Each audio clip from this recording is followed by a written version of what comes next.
Dear students, today I am going to discuss about oscillation of class 11 science 14th chapter. Now we are going to discuss about periodic motion. What is periodic motion? Periodic motion means कि if a body covers same path in equal interval of time, then this is called the periodic motion. माने कि hello একটা body যদি একই path একটা নির্দিষ্ট interval of time মানে নির্দিষ্ট টাইম পরপর যদি রিপিট করতে থাকে তখন তাকে বলবো কি periodic motion. If A body repeats the same path in equal interval of time, then this is called the periodic motion. Now we are going to discuss oscillatory motion. Oscillatory motion means that the motion of an object which will be to and fro or back and forth about a mean position. That means if the body moves like this way, to and fro about mean position, suppose this is a mean position, it is moving like this way. So this is the to and fro motion or back and forth motion. This type of motion is called the oscillatory motion. That means कि if a body moves in equal interval of time, same path, but the path will be to and fro, then this is called the oscillatory motion. Like motion of a pendulum or swing, this is a oscillatory motion, because when swing is in this position, this is the mean position, then it is moving like this way, so to and fro motion. So this is a oscillatory motion. This is also periodic motion.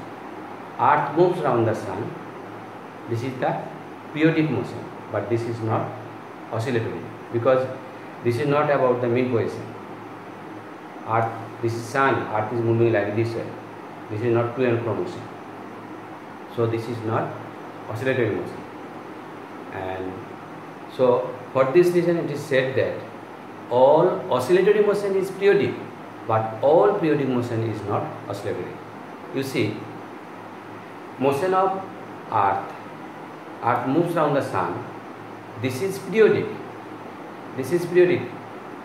but because this is in equal interval of time, it repeats the same path, but this is not to and fro motion, so this is periodic but not oscillatory. Whereas you see, in case of simple pendulum, the motion is to and fro, and the same path is repeated in equal interval of time, so this is periodic as well as oscillatory. For this reason it is said that all oscillatory motion is periodic, but all periodic motion is not oscillatory. কি বললাম, ধরো আর্থ সূর্যের চারিদিকে ঘুরছে একটা নির্দিষ্ট interval of একটা নির্দিষ্ট টাইম পরপর কী হয়েছে, তার সেম পাথ রিপিট করছে।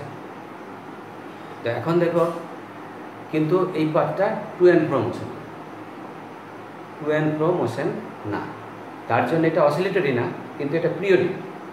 আবার দেখো একটা পেন্ডুলাম কী হচ্ছে না, তার মিন পজিশন যেখানে আছে, এটা ধরো মিন পজিশন, এটা মিন পজিশন, সে কী করছে, সেম পাথ রিপিট করছে ইকুয়াল ইন্টারভ্যাল অফ টাইমে, সো এটা পিরিয়ডিক। আবার অ্যাজ ওয়েল অ্যাজ যেহেতু টু অ্যান্ড ফ্রো মোশন, সেই জন্য এটা আমাদের অসিলেটরি মোশন। সেই জন্য আমরা এবার বলা হয় কি না, all oscillatory motion is periodic, but all periodic motion is not oscillatory. Clear? Now we are going to discuss harmonic oscillation. Harmonic oscillation means कि oscillation which will which can be expressed. Harmonic oscillation is that type of oscillation which can be expressed in terms of harmonic function. Harmonic, simple harmonic function, yeah, like sine function, cos function. If we can express the motion of an object in terms of harmonic function. Harmonic function means कि in the equation there will be sin theta or cos theta. Then this is called the harmonic oscillation. If a body moves in such a way that its motion can be expressed in terms of harmonic function, that means कि in terms of sine function or cos function, then this is called the harmonic function. মানে কি বলা হলো, একটা বডির মোশনকে আমরা এমনভাবে express করব যাতে কি হবে, ওই এক্সপ্রেশনের সময় আমাদের ইকুয়েশনের মধ্যে সাইন থিটা বা কস থিটার ফাংশন থাকবে, তখন তাকে বলবো কি আমাদের হারমোনিক ফাংশন। আর সিম্পল হারমোনিক অসিলেশন কাকে বলছে? এই harmonic oscillation, simple harmonic oscillation কাকে বলছে না, ওই হারমোনিক অসিলেশনটা যদি কনস্ট্যান্ট অ্যাম্পলিটিউড থাকে আর সিঙ্গেল ফ্রিকোয়েন্সি থাকে, হারমোনিক অসিলেশনটার যদি কনস্ট্যান্ট অ্যাম্পলিটিউড থাকে আর আমাদের সিঙ্গেল ফ্রিকোয়েন্সি থাকে, then this is called the simple harmonic oscillation.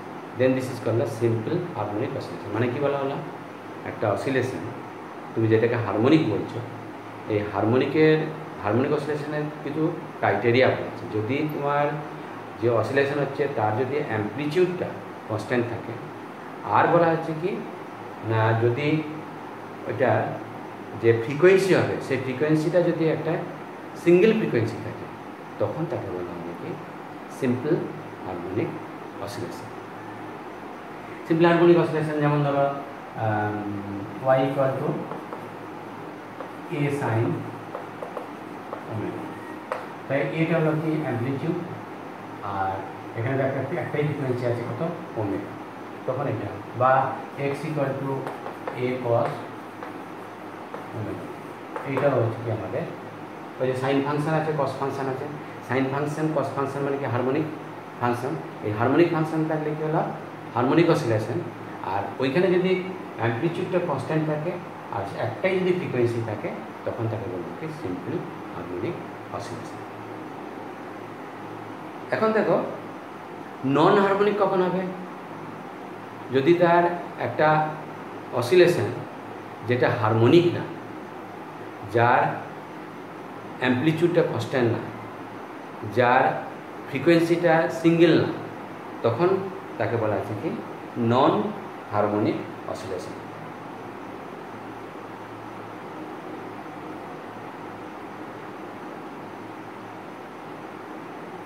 তাহলে কি হলো, যেমন ধরো আমরা লিখলাম কি y equal to a sin omega t plus b sin twice omega t। তাহলে এখানে ফ্রিকোয়েন্সি কত ওমেগা, এখানে কত টুয়াইস ওমেগা, তখন আমরা এটাকে বলবো কি একটা নন হারমোনিক অসিলেশন। নন হারমোনিক অসিলেশন। তাহলে আমরা নন হারমোনিক অসিলেশন কাকে বলছি? দেখো সিম্পল হারমোনিক অসিলেশনে কীরকম থাকছে, অ্যাম্পলিটিউডটা কনস্ট্যান্ট থাকছে, একটাই অ্যাম্পলিটিউড যেটা কনস্ট্যান্ট থাকছে, আর কি হচ্ছে ফ্রিকোয়েন্সিটা সিঙ্গেল, একটাই ফ্রিকোয়েন্সি। এখানে দেখো যে প্রেজেন্ট করছি, এখানে আমাদের একটা অ্যাম্পলিটিউড আলাদা আলাদা। এখানে দেখো একটা ফ্রিকোয়েন্সি, এখানে দেখো আর একটা আলাদা ফ্রিকোয়েন্সি, একটা ওমেগা, একটা টুয়াইস ওমেগা, যার জন্য এটাকে বলছি কি নন হারমোনিক অসিলেশন। ঠিক আছে, এখন আসছে তোমার কতগুলো term related to simple harmonic motion, এই অসিলেশন। একটা হলো কি টাইম পিরিয়ড। টাইম পিরিয়ড কাকে বলবো না, the time taken to complete one oscillation. একটা ফুল অসিলেশন, যেমন ধরো একটা এরকম পেন্ডুলাম আছে, এখান থেকে গেল আসলো, তাহলে একটা ফুল অসিলেশন হলো। এটার জন্য যে টাইম লাগবে তাকে বলছে কি সিম্পল এই টাইম পিরিয়ড। তো আমাদের এটাকে এরকমও করতে পারি, ধরো এখানে নিয়ে গেছি, এই গেল, এই আবার এসে গেল, তাহলে একটা ওয়ান অসিলেশন কমপ্লিট হলো। এর জন্য যে টাইম তারা হচ্ছে কি টাইম পিরিয়ড।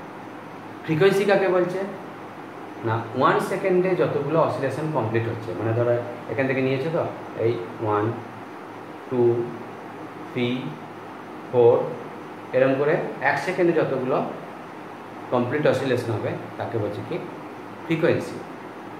এরপরে হচ্ছে ডিসপ্লেসমেন্ট। ডিসপ্লেসমেন্ট মানে হচ্ছে কি এইটা হলো ধর একটা পেন্ডুলাম আছে, তার মিন পজিশন থেকে সে কতটুকু ডিসপ্লেস হয়েছে তাকে বলছে কি ডিসপ্লেসমেন্ট। এটা আসলে মিন পজিশন, তাহলে এখান থেকে অতটুকু এসছে, এইটা হলো তার ডিসপ্লেসমেন্ট। ডিসপ্লেসমেন্ট মানে হচ্ছে কি মানে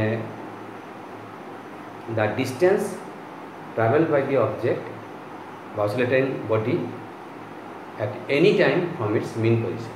তার মিন পজিশন থেকে একটা বডি অসিলেট করছে, তার মিন পজিশন থেকে কোনো একটা টাইমে কতটুকু গেছে সেইটাই হলো তার ডিসপ্লেসমেন্ট। এরপরে আসছে তোমার অ্যাঙ্গুলার ফ্রিকোয়েন্সি। অ্যাঙ্গুলার ফ্রিকোয়েন্সি আমাদের ডিনোট করা হয় ওমেগা। অ্যাঙ্গুলার ফ্রিকোয়েন্সি মানে কি 2 পাই নিউ, তার মানে কি this is the product of frequency and the 2 পাই। তার মানে কি the angular frequency is the 2 pi times the frequency. Angular frequency is the 2 pi times the frequency. ঠিক আছে, সেটা বলা হচ্ছে কি angular frequency is the product of 2 pi and frequency. This is the angular frequency. So today up to this you read and then you can understand these topics, and this is nearly equal to which you have studied in class 9. Class 9 এ তোরা যে পড়েছিস তো সেটার মতো অনেকটাই মিল আছে। আমরা class 9 এ periodic motion পড়েছি, অসিলেটরি মোশন পড়েছি, এগুলো পড়েছি। এরপরে আমরা পেয়েছি এইগুলো আমাদের ছিল না, হারমোনিক অসিলেশন। হারমোনিক অসিলেশনটা কী বললাম, একটা অসিলেশন যেটাকে রিপ্রেজেন্ট করা হবে সাইন ফাংশন বা কস ফাংশন থাকবে, রিপ্রেজেন্ট করতে সাইন ফাংশন বা কস ফাংশন থাকবে। আর সিম্পল হারমোনিক অসিলেশন কী বলা হলো না, একটার অসিলেশনকে রিপ্রেজেন্ট করতে যদি আমাদের কনস্ট্যান্ট অ্যাম্পলিটিউড থাকে আর সিঙ্গেল ফ্রিকোয়েন্সি থাকে সেটা হলো সিম্পল হারমোনিক অসিলেশন। আর আমরা বললাম নন হারমোনিক অসিলেশন কাকে বলছে, যে অসিলেশনটাকে রিপ্রেজেন্ট আমাদের করতে সিঙ্গেল ফ্রিকোয়েন্সি থাকবে না, ডিফারেন্ট ফ্রিকোয়েন্সি হয়ে যাবে, অ্যাম্পলিটিউড ডিফারেন্ট হয়ে যাবে, সেটাকে বলা হচ্ছে কি নন হারমোনিক অসিলেশন। আর আমরা বললাম কতগুলো টাইম পিরিয়ড, এটা তো তোরা সবাই জানো। টাইম পিরিয়ড মানে কি time taken to complete one oscillation, this is the time period. এরপরে আসলো আমাদের frequency, the number of oscillation completed in 1 second, frequency. এরপরে আমরা বলেছি কি না ফ্রিকোয়েন্সির পরে বলেছি ডিসপ্লেসমেন্ট। ডিসপ্লেসমেন্ট মিনস কি না that in any time the oscillating body displaced from its mean position. This is the displacement. The displacement is the shifting of the body, shifting of the oscillating body from its mean position at any time. This is the displacement. আর আমরা পেয়েছি angular frequency. Angular frequency মানে this is the product of 2 pi and frequency, this is the angular frequency. তো তোমরা একবার যদি কারো বই থাকে বইটা একবার ডিসকাস করবে, মানে নিজেরা দেখবে, আর আমি যে পড়ালাম এটা ভালো করে কি বলছি দেখবে, হ্যাঁ, তাহলে আশা করি তোমরা বুঝতে পারবে, হ্যাঁ, বুঝতে অসুবিধা হবে না। আর বুঝতে না পারলে তাহলে তো পড়ে লাভ হচ্ছে। তুমি একটা জিনিস সবসময় মনে রাখবে, তুমি যে জিনিসটা পড়ছো সেটা তোমাকে বুঝতে লাগবে, আর তুমি বুঝতে পেরেছো কেমন করে বুঝতে, তুমি যদি আরেকজনকে বোঝাতে পারো তাহলে বুঝবে তোমার বোঝাটা কমপ্লিট হয়েছে। ওই জন্য সবসময় কী করবে, যে জিনিসটা তুমি বুঝেছো সেটা তোমার আরেকজন বন্ধুকে বোঝাবার চেষ্টা করবে, তাহলে এটা অনেক মানে লাভদায়ক হবে। It will be fruitful to you, it will help you. ঠিক আছে, Okay, bye.